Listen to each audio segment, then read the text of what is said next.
रुक्मिणी एक अनसुनी योगिनी।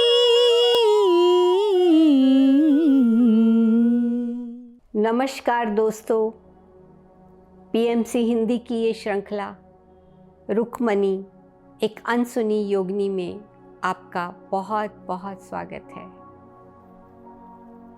फ्रेंड्स, हम चर्चा कर रहे हैं दीना मरियम की book Rukmini the turning of time पर।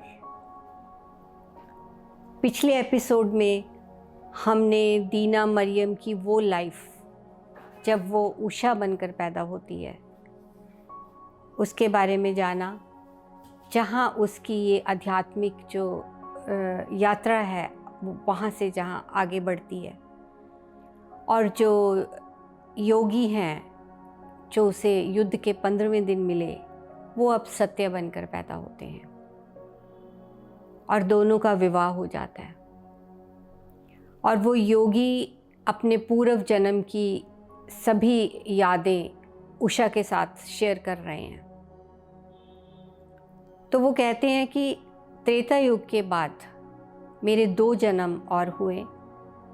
एक जन्म के बारे में हमने पिछले एपिसोड में बात की।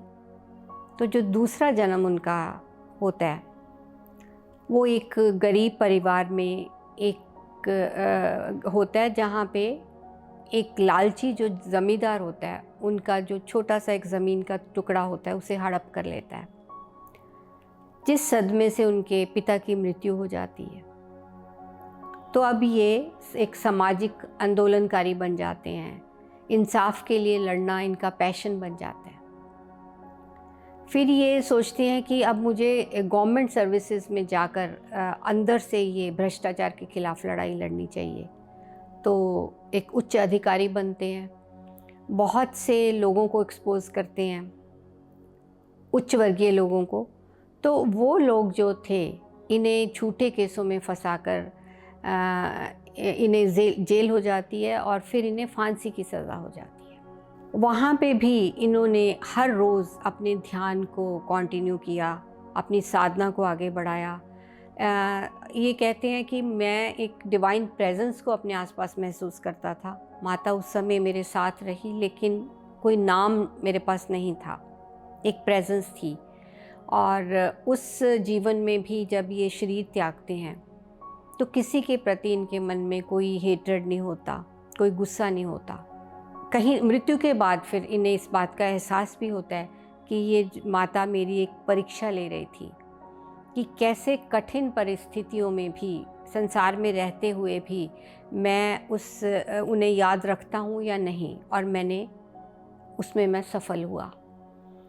तो अब सत्य ये उषा को बताते हैं कि इन 2 जन्मों में माता मुझे ये सिखाना चाह रही थी कि कैसी भी कठिन परिस्थिति हो, उन जगहों पर भी जहाँ कोई झांकना नहीं चाहता, अच्छाई ढूंढी जा सकती है।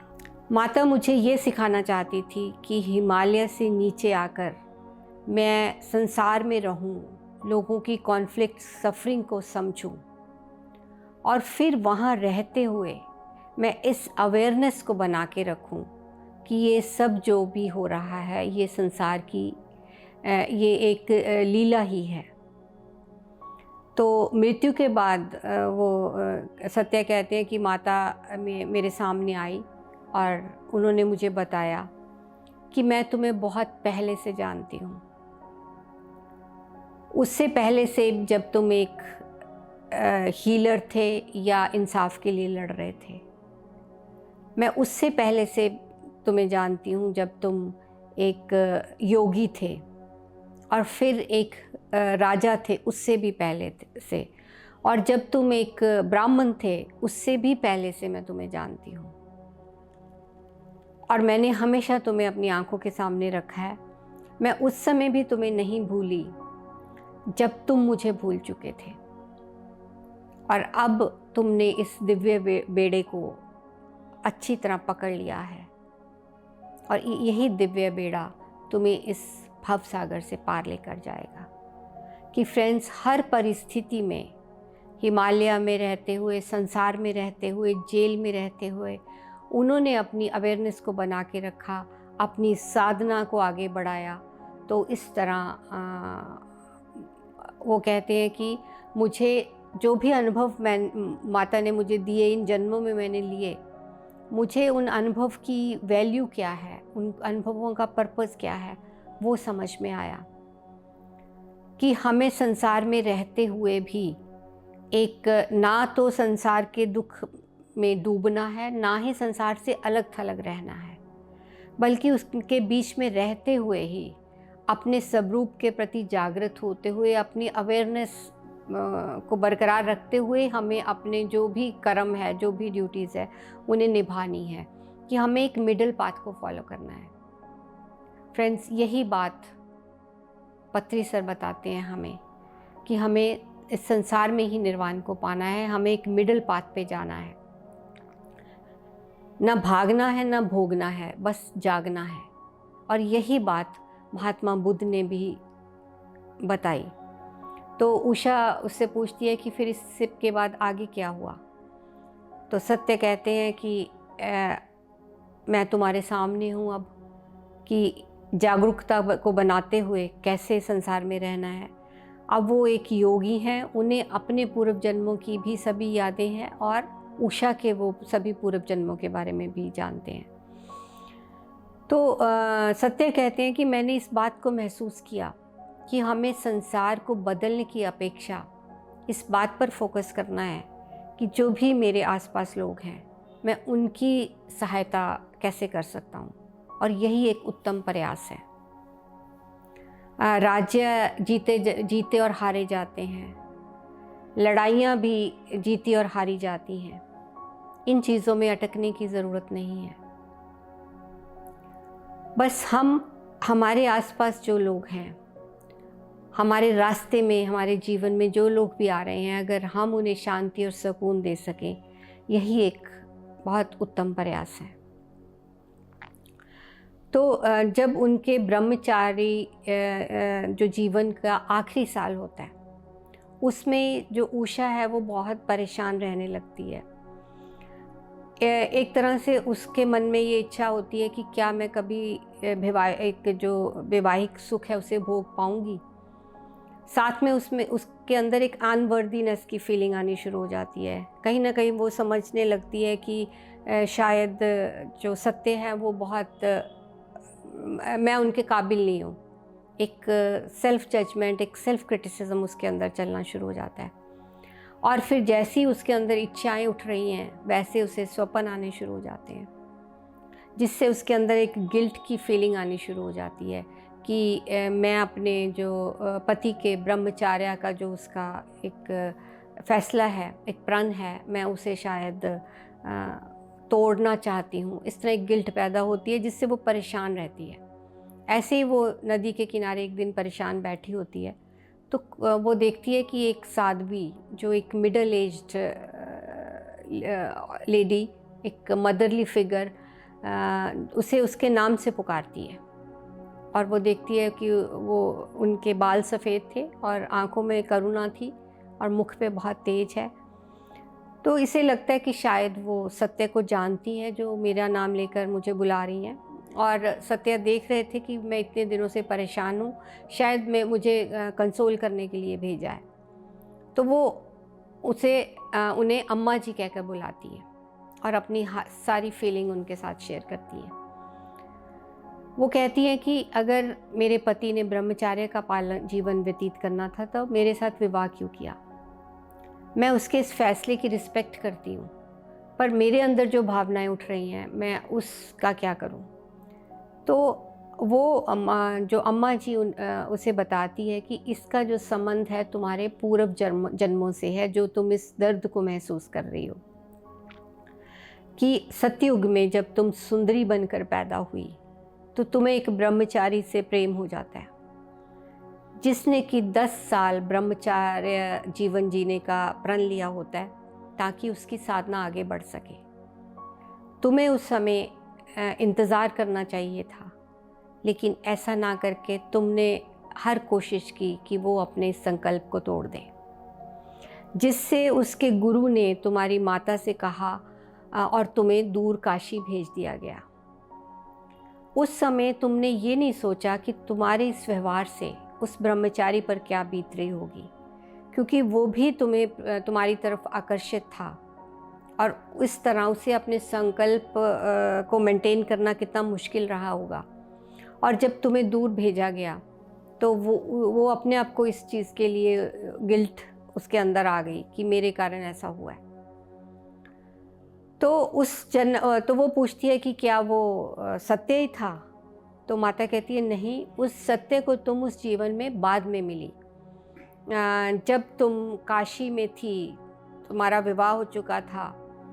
तो फ्रेंड्स, जैसे हमने पिछले एपिसोड्स में जाना कि सुंदरी का अपनी माँ के प्रति बहुत रोष था कि उसकी माँ ने उसे दूर भेज दिया, और जो फिर आगे मेनका बन के उसके जीवन में आई थी और उसने उस कार्मिक इशू को रिजॉल्व किया था।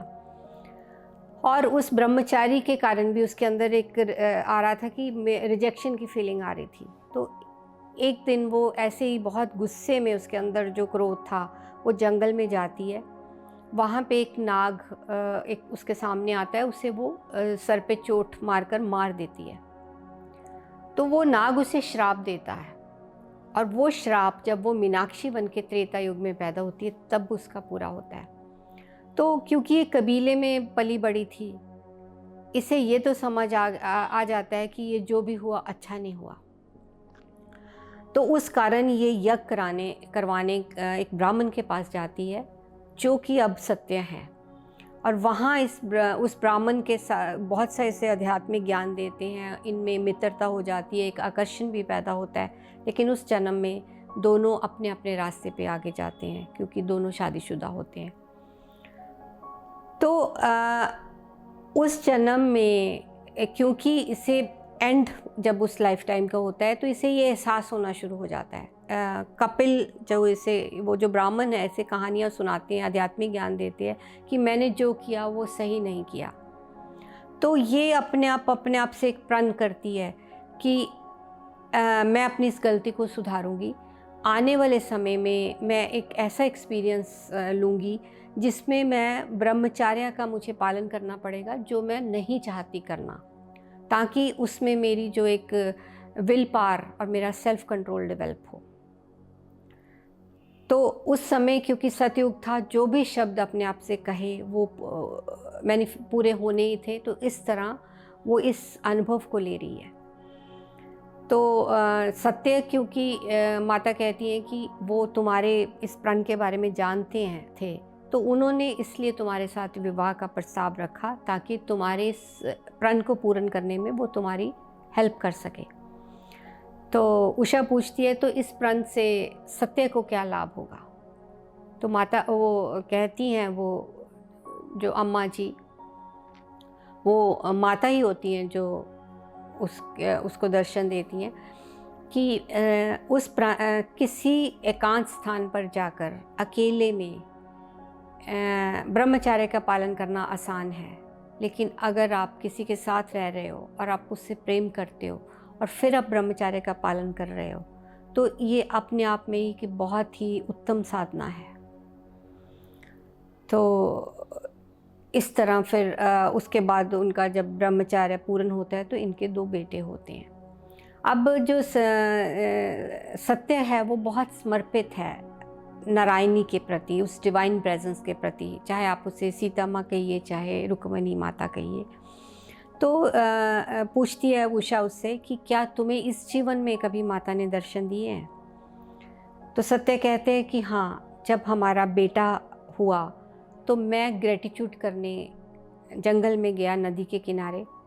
तो जहाँ मैंने देखा कि जो माता थी वो पानी के साथ खेल रही थी और वो कह रही थी कि मैं इस खुशी को तुम्हारे साथ सेलिब्रेट करने आई हूँ। तो मैंने उन्हें उसी रूप में देखा जिस रूप में मैंने त्रेता युग में लास्ट बार उन्हें देखा था। तो उसी रूप में वो मेरे सामने आई। तो उन्होंने मुझे कहा कि आज एक सेज जो है वो पिता बन गया है। तो फिर वो सीता माता के रूप में बदल गई और आखिर में वो नारायणी के रूप में आ गई। तो उषा कहती है कि तुम कितने ब्लेस्ड हो, भाग्यशाली हो कि तुम्हें माता ने दर्शन दिए। तो सत्य कहते हैं कि तुम भी तो भाग्यशाली हो, तुम्हें भी तो माता ने दर्शन दिए हैं। क्या तुम अभी तक नहीं समझी कि जो वहाँ पे जिन्होंने तुम्हें ये गाइड किया था जब हम ब्रह्मचार्य के आखिरी सालों में थे, तो वो और कोई नहीं, रुक्मिणी माता ही थी। तो उषा कहती है कि मैंने कभी भी सत्य को अम्मा जी के बारे में नहीं बताया था, तो इस तरह उसने बताया कि वो रुक्मिणी माता ही थी।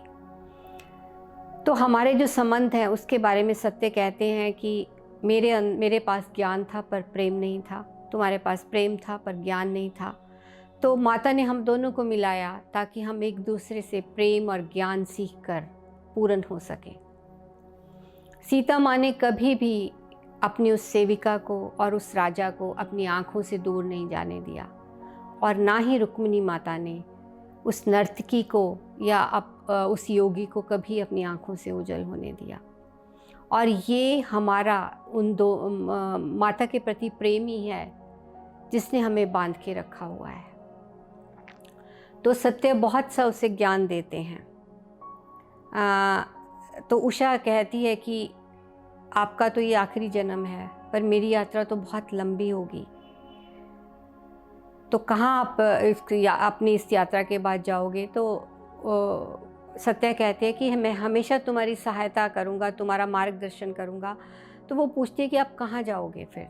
तो वो कहते हैं कि बहुत से और रेलम्स हैं इस ब्रह्मांड में, जिन पे उच्च चेतना के स्तर हैं, जहाँ पे जो आत्माएं धरती पर अपने आवागमन से मुक्त हो जाती हैं, उन लोकों में चली जाती हैं। फिर वहाँ पे उनका जन्म पुनर्जन्म होता है, और वहाँ पे भी उन्हें ऐसे ही गाइड किया जाता है जैसे इस लोक में गुरुजन, डिवाइन सोल्स हमें गाइड करती हैं। और मैं भी अपनी इस यात्रा को पूर्ण करके एक ऐसी ही दुनिया में जाऊंगा, और वहाँ पे जहाँ हमारी चेतना जो है वो बनी रहती है, हमें ये सजगता रहती है कि धरती पर क्या हो रहा है।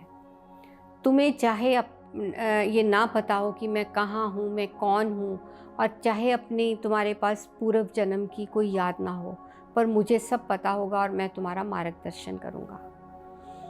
तो दीना कहती है कि एक माता थी जिन्होंने मुझे इस मार्ग पर जाने के लिए प्रेरित किया, लेकिन तब मुझे इस बात की समझ नहीं थी।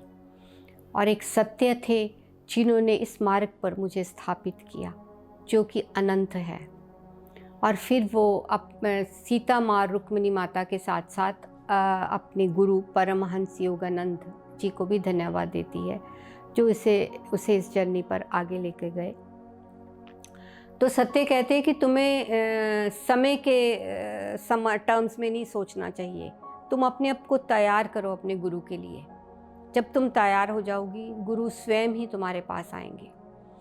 और तुम जो भी मेरे अनुभव है उस पर ब्लाइंडली उसे फॉलो मत करो, तुम्हें अपने अनुभवों से ही आगे बढ़ना है और अपना रास्ता स्वयं ही चुनना है।